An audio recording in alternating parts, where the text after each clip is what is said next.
Right now, somewhere in the world, someone is being lowered into the ground in a wooden box. And every person standing around that grave thinks this is the natural way to handle death. It isn't. The coffin, the burial, the cemetery, the flowers placed across the lid, all of it is a historical invention so recent it barely registers on the timeline of our species. For nearly all of human history, what we do with our dead today would have been completely unrecognizable.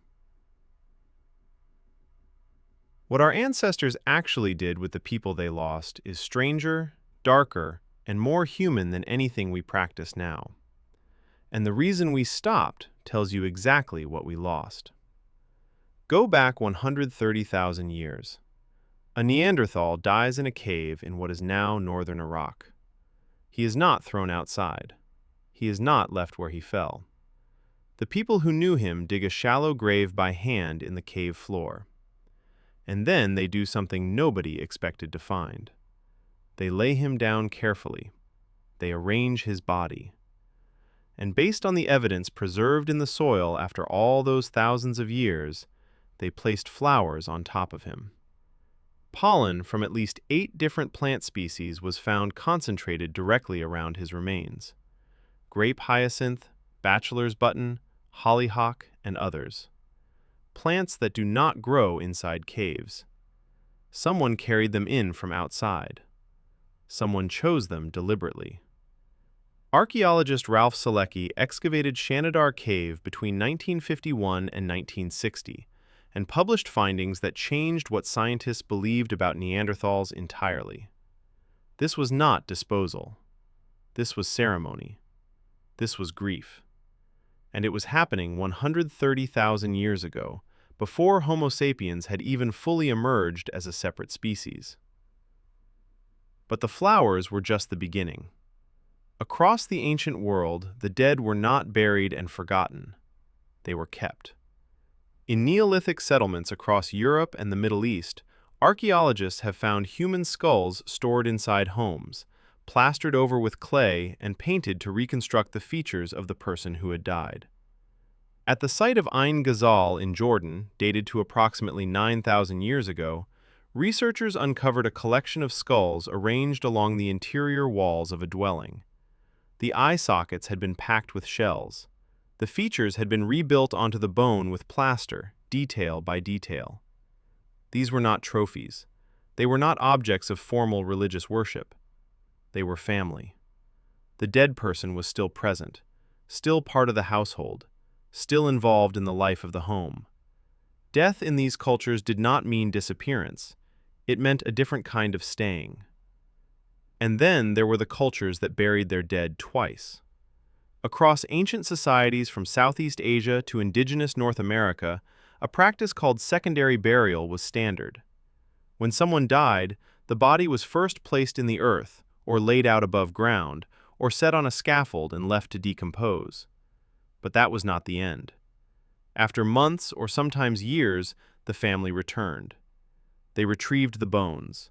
They cleaned them carefully, sometimes painting them red with ochre, and then reburied them in a permanent location alongside the remains of earlier ancestors.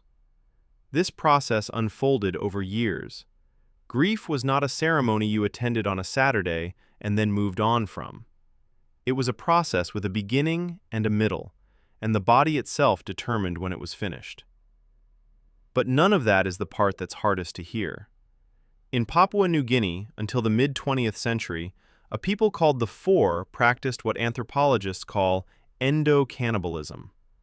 When someone died, the community ate them, not as an act of violence, not as a sacrifice, as love.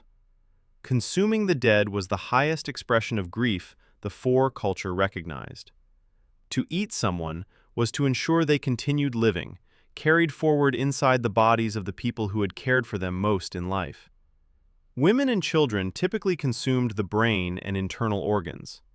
To let a person rot in the ground, to be broken down by soil instead of being absorbed by the people who loved them, that was considered the true act of abandonment. The body was not discarded, it was taken in. The dead person did not leave.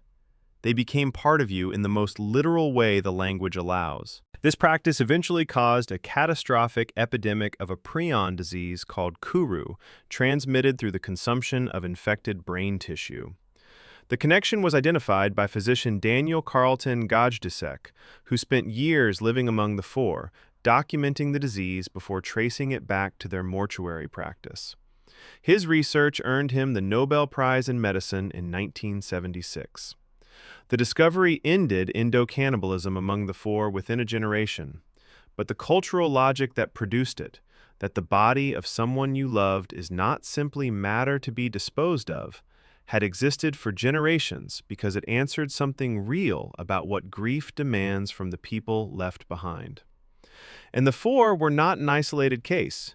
In caves across Europe, in Spain, France, Croatia, and England, Neanderthal and early human bones have been found bearing cut marks that precisely match the patterns left by animal butchering. Flesh removed with stone tools, long bones cracked open for marrow.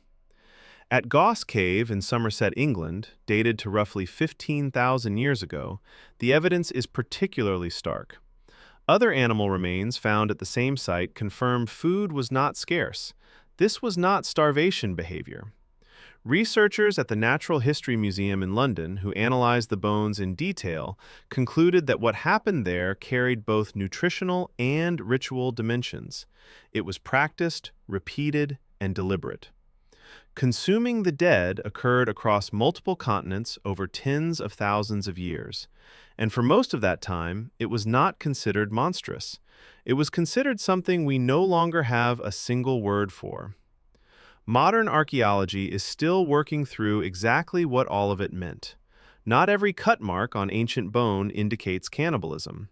Some represent excarnation, the deliberate removal of flesh as preparation for secondary burial.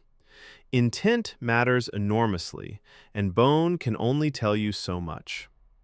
What the record does not allow is dismissal. Something intentional was happening at these sites, repeatedly, across vast stretches of time and geography. Something that treated the body of a dead person not as waste to be managed, but as a substance that still held weight long after the life inside it was gone. Now think about what we do instead. Today, in the modern world, death has been almost completely outsourced. You die in a hospital. A professional service collects the body within hours. An embalmer prepares it in a facility no family member will ever see. A funeral director manages every detail. The body is sealed in a box, placed in a concrete vault, covered with soil, and marked with stone. Most people in the developed world go their entire lives without ever touching a dead body, without sitting with one through the night, without being close to one long enough to understand what it actually means that the person who lived there is genuinely gone.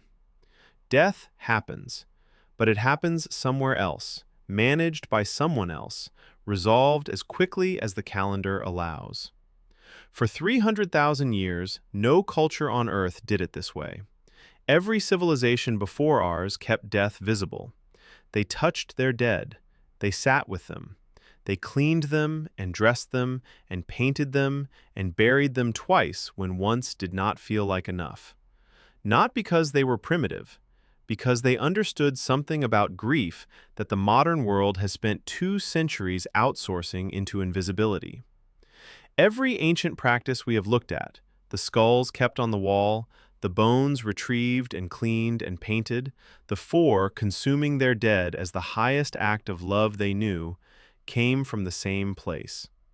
The refusal to accept that a person you loved could simply stop, and that the correct response was to seal them underground as quickly as possible and never let them interrupt your daily routine again.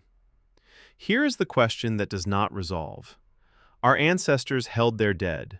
They kept their bones. They refused in every way available to them to let the people they loved disappear cleanly. We drive to a building, sign some paperwork, and try to get back to normal. Which approach understood something true about what death actually takes from you? and which one is still, thousands of years later, pretending that if you do it quickly enough and far enough from your daily life, it will cost you less than it's going to. We didn't evolve past these rituals. We just got better at looking away. And the grief that surfaces years later without warning, the kind no ceremony ever fully resolved, that might not be a failure to cope. It might be something far older, a body that was built over hundreds of thousands of years to do something with the dead that we no longer let it do.